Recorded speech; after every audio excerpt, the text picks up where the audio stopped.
بسم اللہ الرحمن الرحیم۔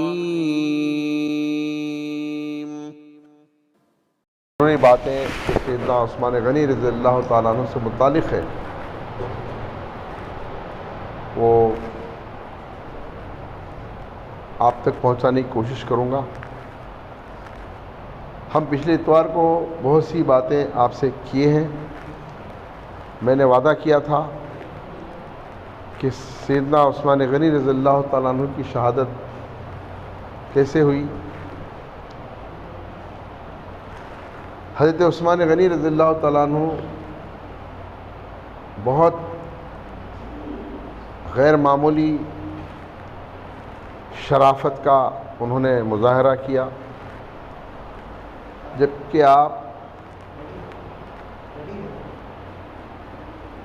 جبکہ آپ حاکم تھے، خلیفہ تھے، اور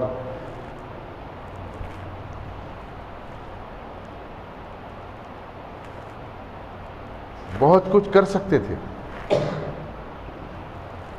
سیدنا علی رضی اللہ تعالیٰ عنہ نے سیدنا عثمان غنی رضی اللہ تعالیٰ عنہ سے کہا بھی کہ آپ ایسی خاموشی کیوں اختیار کیے ہوئے ہیں؟ منافقین آپ پر حملہ آور ہو رہے ہیں، آپ کا جینا دوبھر کر دیا گیا ہے، تو آپ ایک ہی بات کہہ رہے تھے کہ میں محمد عربی صلی اللہ علیہ وسلم کے شہر میں خون خرابہ نہیں چاہتا، میں اپنی شہادت کو گوارا کروں گا لیکن آپس میں خون خرابہ نہیں چاہتا۔ یہ بہت بڑی بات ہے۔ آپ جمعہ کا خطبہ دینے کے لیے مسجد نبوی صلی اللہ علیہ وسلم تشریف لائے۔ اس زمانے میں ایک سسٹم تھا کہ جو خلیفہ ہوتا تھا، جو امیر ہوتا تھا، جو گورنر ہوتا تھا، اس کی ذمہ داری امامت اور خطابت کی بھی ہوا کرتی تھی۔ تو سیدنا عثمان غنی رضی اللہ تعالیٰ عنہ کے لیے عبداللہ بن سبا نامی ایک شخص جو یہودیوں کا پالتو تھا، انہی کا ٹرین کیا ہوا تھا، وہ مدینہ منورہ کا رخ کیا اور لگ بھگ اس کے ساتھ 1000 اس کی تائید کرنے والے بھی شریک رہے، اور انہوں نے پری پلان حضرت عثمان غنی رضی اللہ عنہ کو نقصان پہنچانے کی سازش کی۔ ابتداءً تو وہ لوگ سیدنا علی رضی اللہ تعالیٰ عنہ اور اہل بیت اطہار کا سہارا لیا اور ایک شوشہ چھوڑا کہ خلافت در حقیقت حضرت علی کو ملنا چاہیے۔ پہلے اس پہ ابو بکر قابض ہوئے، پھر عمر قابض ہوئے نعوذ باللہ، اور اس کے بعد عثمان۔ چنانچہ آپ جب خطبہ دینے کے لیے جمعہ کے پہنچے مسجد نبوی، تو وہاں پر مختلف دوری پر یہ شیطان قسم کے لوگ بیٹھ گئے پلان کر کے کہ جب حضرت عثمان غنی خطبہ دینے کے لیے آئیں گے تو ہم ان کو خطبہ دینے سے روکیں گے۔ چنانچہ جب آپ خطبے کے لیے کھڑے ہو گئے تو ایک شخص کھڑا ہوا اور اس نے کہا کہ ہم آپ کی بات نہیں سنیں گے۔ آپ نے کہا کیوں نہیں سنیں گے؟ تو بولے بس ہم آپ کی بات نہیں سنتے کیونکہ آپ خواہ مخواہ کے جو ہے خلیفہ مقرر کر دیے گئے ہیں، فلاں ہیں فلاں ہیں۔ ایک ادھر سے اٹھا، ایک ادھر سے اٹھا، مختلف صفوں میں سے مختلف لوگ اٹھ کے جو ان کے اپنے حواری تھے وہ گڑبڑ مچا دیے۔ شور شرابہ اتنا ہوا کہ جو لوگ شریف تھے، جو حقیقت میں صحابہ اکرام تھے، وہ ان کی آواز دب گئی۔ اور اس وقت ایسا بھی ہوا تھا، یہ موقع ایسا تھا، حج کا پیریڈ چل رہا تھا، بہت سے صحابہ جو ہے حج کے لیے مدینہ منورہ سے مکہ مکرمہ کو تشریف لے گئے تھے، اس کا فائدہ اٹھائے وہ کہ لوگ کم رہیں، اور اس کو دیکھتے ہوئے حضرت عثمان غنی کا کام تمام کر دیں رضی اللہ تعالیٰ عنہ۔ چنانچہ کسی نے حضرت عثمان غنی کا جبہ مبارک کو کھینچا، کسی نے آپ کی ٹوپی کو کھینچا، کسی نے آپ جس عصا کو پکڑ کر خطبہ دے رہے تھے نہ صرف کھینچا بلکہ اس کو کھینچ کے توڑ دیا، کہ وہ عصا تھا جو رسول مقبوض صلی اللہ علیہ وسلم پہلے استعمال فرماتے تھے، اس کے بعد حضرت ابوبکر نے استعمال کیا، اس کے بعد عمر فاروق نے، اس کے بعد حضرت عثمان غنی بھی وہی عصا استعمال کر رہے تھے، اور ان بدبختوں نے جو ہے اس عصا کو بھی توڑ دیا اور اس قدر حملہ کیا کہ آپ خونالود ہو گئے، بے ہوش ہو کر گر گئے۔ اسی حالت میں چند صحابہ اکرام آپ کو اپنے گھر تک پہنچا دیا۔ اس کے بعد کافروں نے، منافقین نے، کافر تو نہیں کہہ سکتے، منافقین تھے نام کے مسلمان، ان لوگوں نے محاصرہ کر لیا۔ ایسے میں حضرت علی رضی اللہ تعالیٰ عنہ نے اپنے دونوں صاحبزادوں کو، جو ابھی بہت زیادہ بڑے نہیں تھے لیکن چھوٹے بھی نہیں تھے، ان کی حضرت عثمان غنی رضی اللہ تعالیٰ عنہ کے دروازے پر حفاظت کے لیے کھڑا کیا، اور تقریباً 43 دن، 40 پہ 3 دن تک آپ کو پانی بند کر دیا گیا۔ یہ کوئی معمولی بات نہیں ہے، پانی پینے سے بھی آپ اندازہ کیجئے، وہ ہستی جو مدینہ منورہ میں پانی کو لوگ ترستے تھے، خرید کر استعمال کرتے تھے، اس کنویں کو 20,000 درہم میں حضرت عثمان غنی رضی اللہ تعالیٰ نے خرید کر سارے مسلمانوں کے لیے مفت میں اس کا پانی کا انتظام کیا، اور وہی پانی سیدنا عثمان غنی کو بند کر دیا گیا ہے نا۔ ایک مرحلے پر حضرت عثمان غنی رضی اللہ تعالیٰ عنہ نے حضرت علی کو کسی طرح سے چٹھی لکھی کہ آپ ہمارے لیے پانی کا انتظام کیجئے۔ سیدنا علی رضی اللہ تعالیٰ عنہ مشکیزے میں پانی لے کر جا رہے تھے تو ایک بدبخت نے تیر چلایا، وہ مشکیزہ جو ہے پھٹ گیا اور پانی پورا گر گیا، گھر تک نہیں پہنچ سکا۔ حضرت علی رضی اللہ تعالیٰ عنہ اپنا رومال حضرت عثمان غنی رضی اللہ عنہ گھر میں پھینکے کہ بھئی میں تو کوشش کیا لیکن ناکام ہوا، یہ بتانا مقصد تھا۔ حضرت عثمان غنی رضی اللہ تعالیٰ عنہ اپنے مکان سے باہر کی طرف آئے، سارے لوگ محاصرہ کیے ہوئے تھے، تو آپ نے کہا کہ دیکھو لوگو، آخر تم لوگ کیوں مجھے مارنا چاہتے ہو؟ کیا وجہ ہے مارنے کی؟ کیوں مجھ پہ پانی تنگ کر دیا گیا، میرا جینا دوبھر کر دیا گیا؟ دیکھو یہ بتاؤ کہ اس یہودی کے کنویں کو خرید کر مسلمانوں کے لیے پانی کا انتظام کس نے کیا؟ تو سب کے سب لوگوں نے کہا کہ آپ نے کیا۔ مسجد نبوی میں جگہ کم پڑ رہی تھی تو زمین کو خرید کر کس نے حوالے کیا؟ سبوں نے کہا آپ نے کیا۔ پھر آپ نے اپنی باتیں ان لوگوں سے اس طرح سے قائل کرواتے گئے جو انہوں نے اپنے زندگی میں جو ہے مسلمانوں کے لیے کیا تھا۔ بتاؤ کہ رسول مقبوض صلی اللہ علیہ وسلم نے جب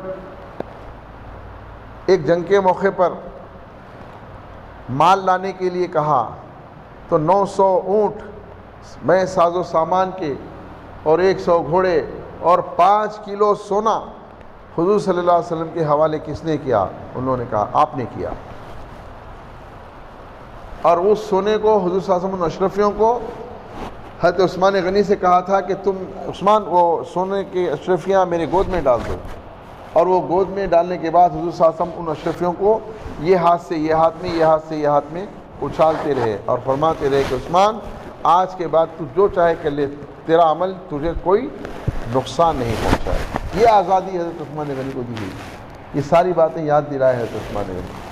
آپ نے فرمایا دیکھو واجب القتل وہ شخص ہے جس نے اسلام سے پھر گیا، میں تو ایسا نہیں ہوا، یا یہ کہ کوئی بدکاری کیا، میں تو اسلام لانے سے پہلے بھی کوئی غلط عمل نہیں کیا، اس طرح سے آپ نے کہا، یا آپ کہ میں کسی کو قتل کیا تو مجھے بھی قتل کیا جانا چاہیے. ان تینوں بات تو میں سے کسی بات پر میں نے عمل نہیں کیا، پھر مجھے قتل کیوں کرنا چاہتے ہو؟ لیکن نیچے منڈی ڈال کے ایک نہ دو خاموش چپ بیٹھے. آخر کار 43واں دن آپ کا چل رہا تھا. آپ دوپہر کی نماز پڑھنے کے بعد کافی دن سے پیاسے تھے. آپ کے ساتھ آپ کی بیوی صاحبہ بی بی نائلہ تھی،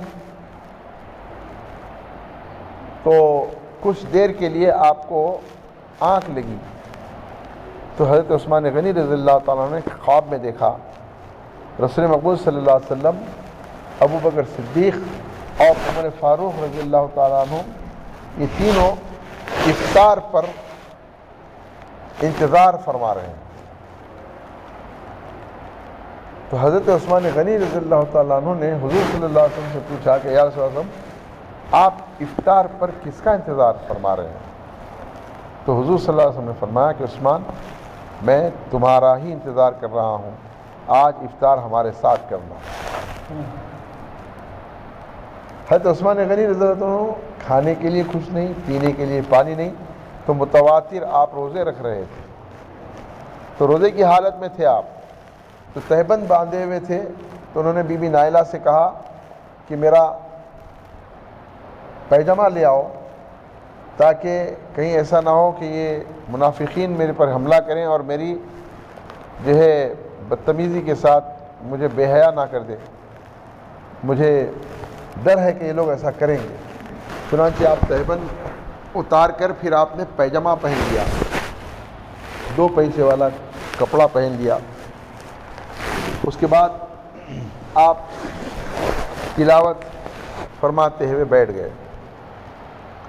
ایسے میں جب آپ پہلے پارے کا آخری صفحہ پڑھ رہے تھے، فَسَيَكْفِيكَهُمُ اللَّهُ وَهُوَ السَّمِيعُ الْعَلِيمُ، بدبخت جو ہے پیچھے کے راستے سے، جبکہ حضرت حسنین، حسن رضی اللہ تعالیٰ حسین رضی اللہ تعالیٰ عنہ دونوں دروازے پہ انتظار مطلب حفاظت میں ٹھہرے ہوئے ہیں، پیچھے سے بدبخت حملہ کیے گھر میں، اور ایک نے آ کر جو ہے آپ کی گردن پر تلوار مارا، دوسرے نے آپ کے ہاتھ پر. بی بی نائلہ چھڑانے کے لیے آئیں، بچانے کے لیے آئیں، تو ان کی بھی 2 انگلیاں کٹ گئیں. اس طرح سے آپ رضی اللہ تعالیٰ عنہ کو شہید کر دیا گیا. سنتے ہیں کہ وہ قرآن جس پر حضرت عثمان غنی رضی اللہ تعالیٰ عنہ کے خون کے دھبے ہے ابھی بھی، وہ اس وقت لندن کی کسی بڑی لائبریری میں ہے. اور حضرت عثمان غنی رضی اللہ تعالیٰ عنہ شہید ہو گئے. جب حضرت علی رضی اللہ تعالیٰ عنہ وغیرہ کو اس کی اطلاع ملی تو کہا جاتا ہے کہ سیدنا عثمان غنی رضی اللہ تعالیٰ عنہ کے جنازے میں کل ملا کے صرف 18 لوگ شریک ہو سکے، 18. اور وہ جنازہ جب جنت البقیع میں لے جایا جا رہا تھا تو بدبخت جنازے پہ بھی پتھر برسائے، سنگ باری کیے. جب آپ کی نماز جنازہ ہوئی، تدفین ہوئی، تو حضرت علی نے کچھ لوگوں کو وہاں پر قبر کے پاس قبر کی حفاظت کے لیے تعین کیا کہ بدبخت جو ہے کہیں قبر کے ساتھ بے حرمتی نہ کرے. اس طرح سے جو ہے عثمان غنی رضی اللہ عنہ کی شہادت کا واقعہ ہوا. حضرت محمد بن سرین، یہ تابعی ہیں، وہ کعبۃ اللہ کا طواف کر رہے تھے، تو انہوں نے دیکھا کہ ایک نابینا شخص ہے جس کے دونوں ہاتھ سوکھے ہوئے ہیں، اور وہ یہ طواف کے دوران کہہ رہا ہے کہ اے اللہ مجھ پہ رحم فرما، مجھے معلوم ہے کہ تیرا رحم نہیں ہوگا مجھ پہ، لیکن میں جاؤں تو کہاں جاؤں، تجھی سے مانگ سکتا ہوں میں کہ اے اللہ مجھ پہ رحم فرما. حضرت سیرین یہ الفاظ سن کے پریشان ہو گئے. جب وہ طواف ختم کر چکا تو آپ نے پوچھا کہ بھئی طواف کے دوران میں تم اس طرح کی جو ہے اللہ تعالیٰ سے مناجات کر رہے تھے کہ پروردگار مجھ پہ رحم فرما، مجھے معلوم ہے کہ تو رحم نہیں کرے گا لیکن مجھ پہ رحم فرما۔ سمجھ میں نہیں بات، ایسا کیوں کہہ رہے تھے؟